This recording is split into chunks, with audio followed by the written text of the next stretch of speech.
दोस्तों हमारे चैनल पाक व्यूज़ टीवी को सब्सक्राइब फरमाएं, शेयर फरमाएं और लाइक फरमाएं। शुक्रिया। बिस्मिल्लाहिर्रहमानिर्रहीम। अल्हम्दुलिल्लाहि रब्बिल आलमीन वस्सलातु वस्सलामु अला खातमिन नबिय्यीन अम्मा बाद। पाक व्यूज़ मोहम्मद मंशा, अस्सलामु अलैकुम। कैसे हैं जनाब? आज बात करते हैं जनाब मीर हासिल खान बेजिंजो जो फौत हुए, अल्लाह ताला उन्हें गरीक़ रहमत फरमाए। मीर हासिल खान बेजिंजो उन पाकिस्तान के यानी मखसूस सियासतदानों में से थे जो अपने असूलों पर कायम रहे। मैं अमूमन ये कहता होता हूँ कि पाकिस्तान के मसाइल का जो सरचश्मा है वो ज़ाहिर वेल नोन है, और उसमें कंट्रीब्यूटिंग फैक्टर जो है और भी बहुत सारे हैं, लेकिन एक जिसका मैं तज़किरा करना चाह रहा हूँ वो यह है कि पाकिस्तान के सियासतदानों में मोस्टली, ज़ाहिर एक्सेप्शंस हैं, ऐसे लोग हैं जो मुसाइब बर्दाश्त करते हैं। ज़्यादातर ये रुझान है कि धूप में कोई नहीं खड़ा होना चाहता, यानी मतलब ये है कि कोई सख्ती बर्दाश्त नहीं करता। यही असबाब हैं कि महकमा ज़राअत लोगों को हाँक के जब चाहे जिस तरफ चाहे धकेल सकता है। यानी पाकिस्तान की स्टेट जो है वो उसकी एक भरपूर पॉलिसी ये है कि लोगों को बेज़मीर बनाया जाए, लोगों को वफा शारी के ख़िलाफ़ उनका मिजाज बनाया जाए। इसके लिए पाकिस्तान की रियासती नाम नहाद इदारे जो हैं वो बहुत सारा सरमाया भी खर्च करते हैं, कत्ल गारत भी करते हैं, हर तरह की सख्ती रवा रखते हैं। यानी उनका गोया मकसद ये है कि पाकिस्तान के अवाम, ज़ाहिर है अवाम का इंडेक्स सियासतदान होते हैं, तो उनको ज़मीर लेस बनाया जाए, ज़मीर फ़रोश बनाया जाए, उनमें असूलों पर कायम रहने की जो सुरिश्त है ये नहीं होनी चाहिए। बहरहाल मीर हासिल खान बेजिंजो उन चंद उन सियासतदानों में से थे जो अपने असूलों पर कायम रहे, और उन्होंने बहुत सारी सख्तियाँ बर्दाश्त की, जेलें सोबतें बर्दाश्त की, और इस सबब से इंजीनियर्ड शिकस्तें भी बर्दाश्त की। बहरहाल वो एक बड़े अहम और नुमायाँ और बड़ी ठोस शनाख्त रखने वाले सियासी ख़ानदान से थे।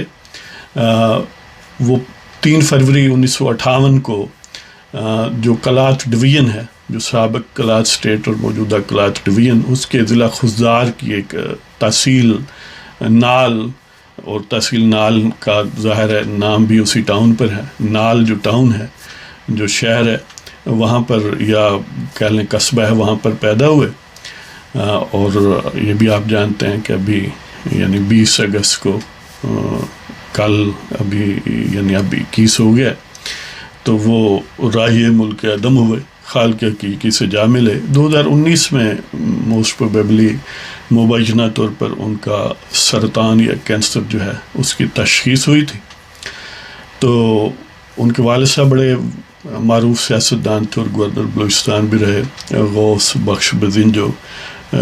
इनकी पार्टी का नाम नेशनल पार्टी ऑफ पाकिस्तान, इससे पहले ज़ाहिर है मुख्तलिफ और पार्टियाँ भी थीं जो बलूचिस्तान स्पेसिफ़िक थीं। बहर ये अल्टीमेटली 2 मरतबा वो कौमी असम्बली के मेंबर भी रहे, और 2 मरतबा ही सेनेट के भी मेंबर यानी सेनेटर मुंतखब हुए। अब जब फौत हुए तो उस वक्त वो सेनेट के ही मेंबर थे, सेनेट ऑफ पाकिस्तान के।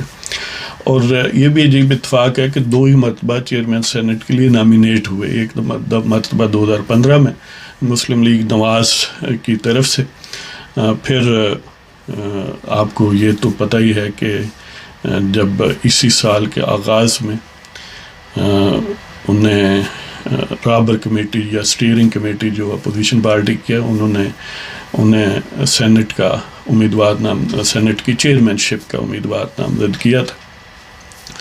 तो उस वाले से फिर वही बात आड़े आई कि महकमा ज़राअत हरकत में आया और ऐन आखिरी लम्हे उनको शिकस्त से दो चार किया। अगरचे अददी तौर पर उन्हें वहाँ शिकस्त हुई, सेनेट की चेयरमैनशिप से वो यानी उस ओहदे को हासिल नहीं कर सके, लेकिन जो इज़्ज़त उन्होंने कमाई वो चेयरमैन सेनेट के ओहदे से कहीं बढ़ के वो जो मौजूदा चेयरमैन सेनेट हैं, जो ताकतवर लोगों की गोया نظر کرم کا نتیجہ ہیں. انہوں نے جو کچھ کمایا اس کے مقابلے میں میر حاصل خان بدینجو نے کہیں بڑھ کے عزت اور احترام لوگوں کا کمایا، اور وہ باصول سیاستدان تھے، قید و بند میں بھی رہے، لیکن بہرحال ایک جمہوریت پسند اور ایک منجھے ہوئے اور بڑے سنجیدہ اور جہاندیدہ قسم کے سیاستدان تھے. اگرچہ ان کے والد صاحب ظاہر ہے بہت زیادہ معروف تھے، تو اس والے سے شاید ان کی شہرت کسی حد تک ایکلپس ہو گئی، لیکن وہ اپنی ذات میں بھی ایک بڑے سیاستدان تھے اور بڑے پاکستانی تھے. تو اللہ تعالیٰ کہ ہاں یہ اللہ تعالیٰ کے حضور یہ دعا ہے، آپ سب سے بھی درخواست ہے کہ آپ دعا فرمائیں کہ اللہ تعالیٰ میر حاصل خان بدینجو کو جنت الفردوس عطا فرمائے، اور ان کے لواحقین کو صبر جمیل عطا فرمائے، اور حوصلہ عطا فرمائے، اور ان کا نعم البدل عطا فرمائے. تو اس والے سے اقبال کے ایک شعر انہی کی نظر، یعنی میر حاصل خان بدینجو کی نظر، کہ آسمان تیری لحد پر شبنم افشانی کرے، آسمان تیری لحد پر شبنم افشانی کرے، سبزائے نو رستہ اس گھر کی نگہبانی کرے. آسمان تیری لحد پر شبنم افشانی کرے، سبزائے نو رستہ اس گھر کی نگہبانی کرے. تو اسی طرح ایک میری اپنی نظم ہے جو کسی کی یاد میں اسی طرح لکھی گئی تھی، اس کے ایک حصہ بھی ان سے بطور نذرانہ یا عقیدت آپ کہہ لیں پیش کرتا ہوں کہ خدا تجھے بہشت بری عطا کرے، خدا تجھے بہشت بری عطا کرے، وہ جو کبھی زائد المیعاد نہیں. خدا تجھے بہشت بری عطا کرے، وہ جو کبھی زائد المیعاد نہیں.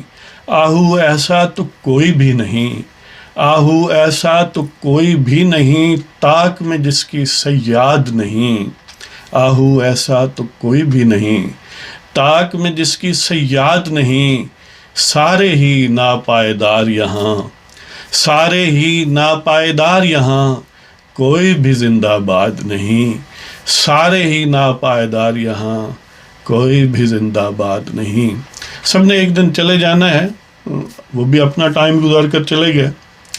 بہرحال خاتمہ بالخیر ہو، سب اہل ایمان کی یہی دعا ہونی چاہیے. اللہ تعالیٰ کہ حضور ایک دفعہ پھر دعا ہے کہ اللہ تعالیٰ انہیں جنت الفردوس عطا فرمائے. تو اس کے ساتھ ہی آپ کی اجازت چاہتے ہیں. خدا حافظ.